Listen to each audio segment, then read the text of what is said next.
Hey guys, my name is Jessica Cox and I am doing a presentation over Wolff-Parkinson's-White syndrome. I am technology challenged and cannot figure out how to get the camera turned around to a good angle with me and the computer in the screen, so we're going to do it like this. Most of my slides are pictures anyway, so I'll just be talking through the pictures. So, Wolff-Parkinson's-White syndrome is a heart condition. I was diagnosed with SVT, which is also another heart condition. It's supraventricular tachycardia, and at 7 years old. And so Wolff-Parkinson's-White, anything really with the heart kind of touches home base with me because I have dealt with my own heart issues for so long. And also, now going into nursing and my current job, I am a cardiac fanatic. I love doing my job, which is just watching heart monitors at the ICU here in McAlester. I love learning. I love talking about the heart. I love seeing all the different heart rhythms. I love seeing, just everything about it. I've just bought a brand new book that's just EKG rhythms and it's telling you why and everything. And I just love hearts. That's my thing. And so my specialty plan for nursing is CV-ICU, which is cardiac vascular ICU. So this kind of hits home for me because of that. Okay, so Wolff-Parkinson-White syndrome is a syndrome. Let me show you the next slide. So it's an extra electrical pathway. It's called the bundle of Kent. So here on your sinus node on your normal heart, you have all your signals. So you can see kind of arrows. Let me see. So you can kind of see the arrows going all the ways, sending the signals out to where they need to be. So on Wolff-Parkinson's-White syndrome, you have your sinus node and you have your signal being sent. But right here is your bundle of Kent, it's your accessory pathway, and it kind of loops back around. So that's what Wolff-Parkinson's-White is. It just keeps looping like that. And sometimes the heart rate, the tachycardia, which is caused by the bundle of Kent there, can get to 3 to 4 times faster than what the normal heart rate is. And so if your normal heart rate is 60, 70 and you do 3 to 4 times faster than that, it's pretty fast. SVT also does the same thing. As a 10-year-old, I went to the doctor one time and my heart rate was 260 beats per minute. It's pretty fast. And so that is kind of where SVT and Wolff-Parkinson's-White syndrome relate at, is the fast heart rate like that. And it can make you feel like your heart's about to beat out of your chest. I mean, you can see your chest beating every time your heart beats, and it's just an insane feeling. It's an insane thing to see. It's very scary, especially for a young kid, at 5, starting to have problems, and then at 7, being diagnosed with the problem. It's very scary. So here's your normal EKG. You have your P wave, your QRS, and your T wave. It's normal, it looks perfect. So on Wolff-Parkinson's-White syndrome, you see your P wave is a little more peaked, and then you have your delta wave, which is where the bundle of Kent, the accessory pathway, comes into play. This is what forms that, from the pathway, the accessory pathway is where the delta wave comes into play, and that's how they see Wolff-Parkinson's-White syndrome on an EKG machine. And so here is what it would look like on an EKG. The symptoms, along with rapid heart rates, dizziness, shortness of breath, syncope, all the, just crazy things. But also with Wolff-Parkinson-White syndrome, which I haven't experienced because of just having regular SVT, is chest pain, chest pressure, chest tightness, because Wolff-Parkinson's-White syndrome can send you into having a heart attack. I know somebody personally here in McAlester that suffers from Wolff-Parkinson's-White syndrome, and he had a heart attack at 22 years old because he didn't know that Wolff-Parkinson's-White syndrome, or he had it. You can see it in babies. It is something you are born with, and you can see it as a baby, but it's very rare to see it because they're not exactly looking for it.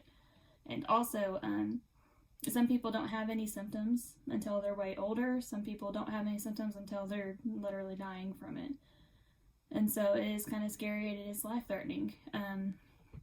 I kind of skipped the first slide, but it's 1 in 20,000 people have Wolff-Parkinson's-White syndrome, and most of them are males. And that's what I know, a male that has it. So it's just kind of scary because at 22 years old, he had a heart attack because of Wolff-Parkinson's-White syndrome. Then the diagnoses are your EKG, which is your 12 lead, which can go, on your chest and then in your arms and on your legs. And it just takes a real quick picture of your rhythm, basically, of what your heart's doing.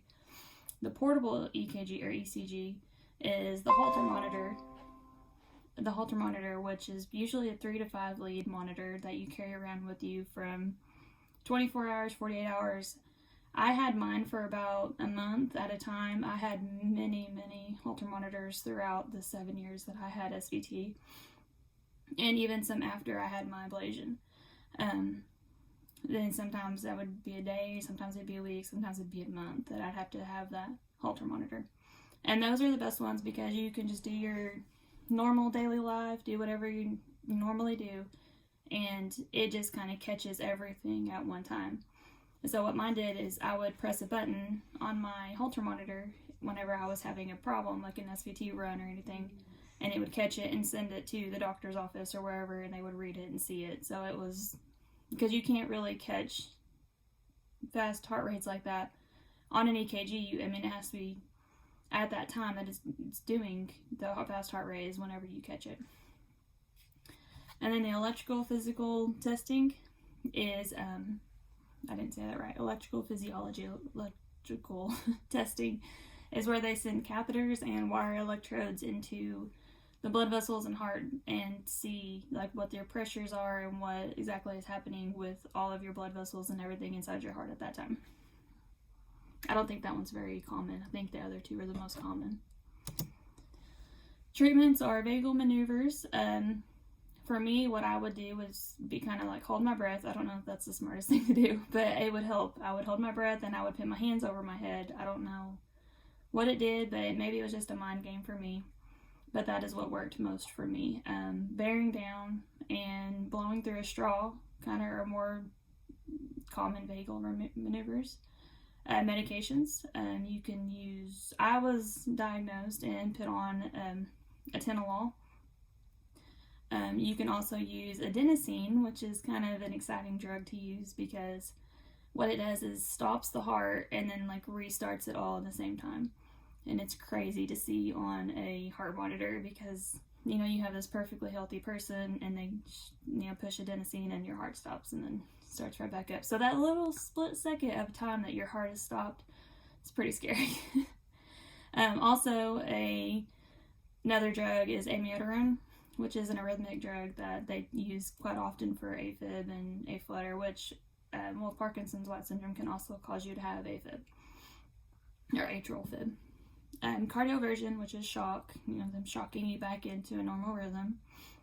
And then the ablation, which is what I had, which is a surgery that they take a camera, and mine actually kind of went up here in my shoulder, and so the camera went into my shoulder, and then they had a laser that went into my groin, and they both met at my heart and went in and lasered off that pathway, and so it can't keep looping around, so it's gone. But what the thing is with the ablation is that it can grow back. It can kind of find each other again because you don't take anything out, you just kind of cut it open, cut it apart, and so it can grow back together at some point in life. And you can have multiple ablations. They don't recommend it, but you can. There's also just a regular surgery where they go in and try to take out part of that pathway so where it can't grow back. Prognosis. Prognosis is Wolff-Parkinson's-White syndrome is life-threatening in some cases. Like I said, because some people don't have don't have symptoms until they're dying. And they don't know what's happening. Maybe they're not close enough to a hospital to get there, so they can die from it. Not likely, not most of the time. Most of the time, sure enough, people are close enough. Like my friend, he was close enough to the hospital he can get in and get there and had surgery, and he survived, thankfully. He's 28 now, so he's walking, talking, but it can be life-threatening. I have on here, take your meds, have the surgery, survive and thrive. That's all you can do whenever you have a heart condition, is just kind of accept it and go on and kind of learn what works for you. Still to this day, I have issues with my heart, and it scares me every time. See, I have my little guy down there saying yay because it's not life-threatening. Let me see what else I got. Oh, and then my sources. We've got the link here. We've got, of course, the American Heart Association, the McAllister Regional RNs and doctors.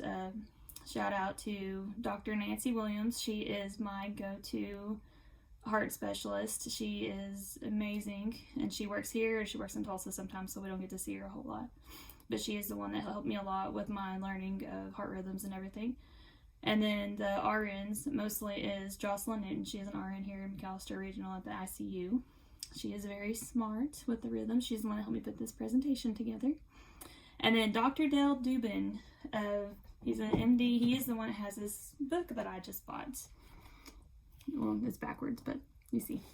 He is a great book. He kind of dumbs it down for the dummies that don't know exactly what is happening with the heart rhythm. So that's where I started, and I love this book. Dr. Williams is the one that introduced this book to me, and so that is where I learned a lot of my sources from. I think that's it. Yep, that's it.